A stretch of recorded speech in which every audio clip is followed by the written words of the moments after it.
आपण कर्जमुक्तीच करा ना, यायला 2-2 हजार 2-2 लाख करता का कामा धामाचे एकदाच मोकळे करा शेतकरी आणि मालाला भाव द्या.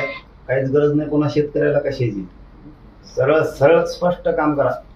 एकदाच काढा किती कर्ज येते, पुरी कर्जमुक्ती करा. शेतकऱ्याला सांगा तुमच्या मालाला दामदुप्पट भाव केलाय, आजपासून आता कर्ज नाही देत आम्ही तुम्हाला. ती घेणार नाही दुप्पट भाव केलं का 10,000-15,000 रुपये भाव केला काय मागा देऊ. सगळ्या पिकात जर दुप्पट करत गेले काहीच गरज नाही शेतकऱ्याला कशाची. आत्महत्या करायची सुद्धा गरज नाही. म्हणजे तुम्ही जसं एकदा लाडक्या बहिणी दिला तसं एकदा पूर्ण कर्जमुक्ती करा, पण शेतीमालाला भाव पण द्या. तुम्ही ते कर्जमुक्ती करताना कापसाचा भाव आहे 2,500 आहोत, मग असं नाही जमायचं. ते उलट खेळ करून ठेवला. वाढवा सगळ्या.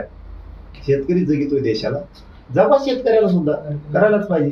लाडक्या बहिणीचे बऱ्याच लाडक्या बहिणी बाहेर काढल्या आणि काही 14,000 दाजीने काढले होते वाटतं पैसे.